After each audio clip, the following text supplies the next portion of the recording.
जो हरियाणा के बच्चे हैं वो आज नौकरियां ढूंढ रहे हैं और उनको नौकरियां नहीं मिलती। जनता इतने विश्वास से इन नेताओं को वोट देती है और उसके बावजूद भी अगर जनता का कोई कार्य अड़े तो फिर ये अच्छी बात नहीं। बेरोजगारी ज़्यादा है, काम जीएसटी वगैरह की वजह से कम होगा। और इस बार 5 सीटें कांग्रेस के पास हैं और मेरा जो अनुमान है लगभग 65 सीटें कांग्रेस यहाँ से जीतकर सरकार बनाएगी। विधानसभा चुनाव की सुगबुगाहट शुरू हो गई है। थानेसर विधानसभा की यदि बात की जाए तो यहाँ से राज्य मंत्री सुभाष सुधा इस सीट से एमएलए हैं और मंत्री बने हुए हैं। उसके अलावा पिछले लोकसभा चुनाव की यदि बात की जाए तो वहाँ भी जो है भाजपा ने 18,000 वोटों से जो है लीड ली थी। हमारे साथ एक लोगों का बहुत पैनल है, मैं अपने सहयोगी से कहूँगा वो दिखाए और हम उनसे भी बात करेंगे कि इस बार जो है विधानसभा चुनाव होने हैं, उन विधानसभा चुनाव में जो है क्या मुद्दे रहेंगे और कौन सी जो पार्टी है वो जो है जीत सकती है, कौन सा प्रत्याशी जो है वो जीत सकता है। जी क्या कहेंगे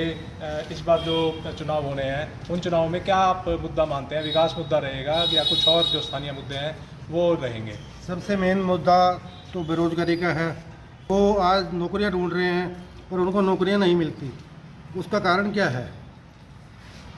मैं प्रशासन से और नेताओं से ये बात कहूँगा कि कृपया इस चीज़ का जवाब दें कि वो इस चीज़ को ढील में क्यों लेते हैं।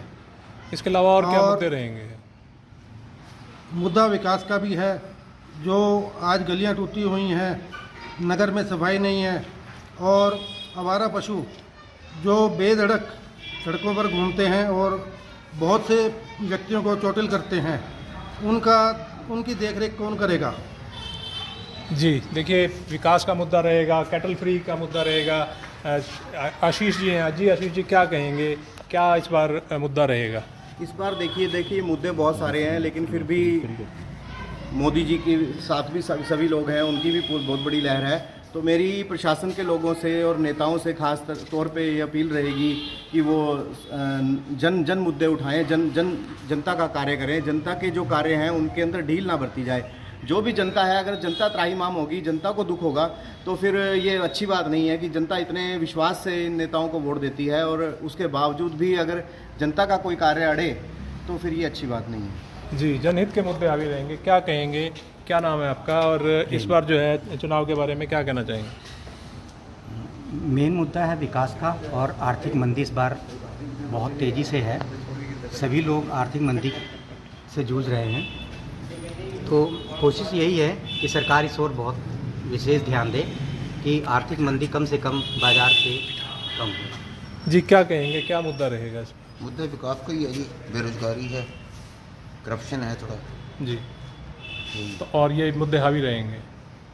बिल्कुल जी। तो जो भाजपा है उसने विकास कराया है या नहीं कराया, किस नज़रिए से कराया, मैं ये नहीं कहता कि बिल्कुल नहीं हुआ, काम भी हुआ, हम ये नहीं कहते काम नहीं हुआ। बाकी बेरोजगारी ज़्यादा है, काम जीएसटी वगैरह की वजह से कम होगा। बेरोजगारी ज़्यादा है। जी क्या कहेंगे? इस सरकार ने काम तो किया है, लेकिन फैमिली आईडी को लेके और जो डेवलपमेंट चार्जेस हैं प्रॉपर्टी को लेके, उससे जनता बहुत परेशान है। तो सरकार को विचार करना चाहिए कि आम जनता को इससे कोई परेशानी ना हो।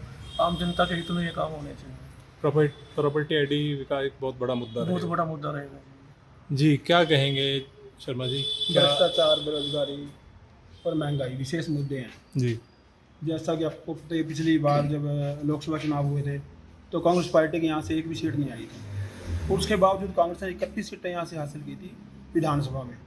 और इस बार 5 सीटें कांग्रेस के पास हैं और मेरा जो अनुमान है लगभग 65 सीटें कांग्रेस यहाँ से जीतकर सरकार बनाएगी। जी, आपका मानना है कांग्रेस सरकार बनाएगी। जी क्या कहेंगे, क्या मुद्दे रहेंगे? विकास के मुद्दे हैं सर।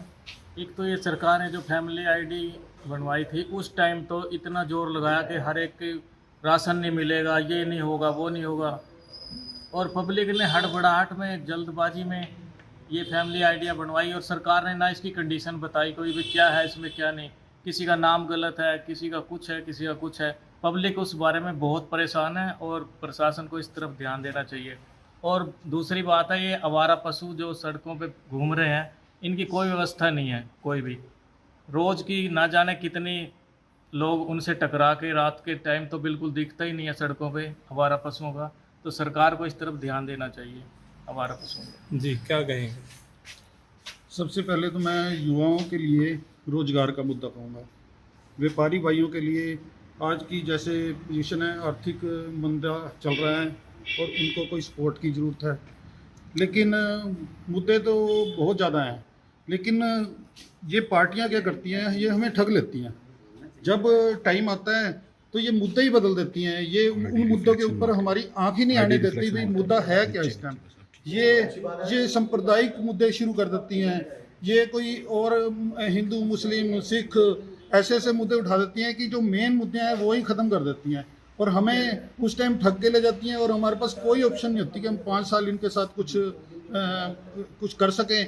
बस हम जैसे ये प्रोडक्ट बेचते हैं, ये भी अपना मौके पे आके कुछ ना कुछ दिलासा दे के अपना वोटें खींच के निकल जाते हैं। तो इस बार किन मुद्दों पर आप वोटिंग करेंगे? हम तो कह रहे हैं युवाओं को सेट करने के लिए, व्यापारियों को सेट करने के लिए, किसानों को सेट करने के लिए, ये जो क्या नाम ये वर्ग है, ये जो वर्ग है, क्या नाम नौकरी पेशा वर्ग है, इनका भी मुद्दा है। हर चौथे दिन देख लो कोई ना कोई स्ट्राइक पे बैठा होता है। क्या ये गवर्नमेंट इनका समाधान टाइम से नहीं कर सकती? इनको जब तक ये सड़कों पे नहीं आते इनका समाधान नहीं होता? क्या ये मुद्दे नहीं हैं? सरकार को सब पता है, लेकिन दिक्कत ये है कि आंखें मूंद लेते हैं और टाइम पे ये मुद्दा ही कुछ और बना देते हैं। जी, आप क्या कहेंगे, किन मुद्दों के ऊपर जो है इस बार जो विधानसभा चुनाव है? सर ऐसा युवाओं का इंटरव्यू होता है, वो कैंसिल हो जाता है फिर, और बच्चे परेशान होते हैं जी, उनका कोई हल नहीं होता सर। और बाकी बेरोजगारी है सर। तो ये थानेसर की जनता थी जिनसे विस्तार से बात की गई और इनका ये कहना है कि अनेक मुद्दे रहेंगे। विकास जो है मुख्य मुद्दा रहेगा, उसके अलावा पीपीपी, उसके अलावा जो है एनडीसी, ये तो तमाम मुद्दे हैं, ये इस बार जो है चुनाव में हावी रहेंगे। कुरुक्षेत्र से राजीव अरोड़ा, इंडिया न्यूज़ हरियाणा।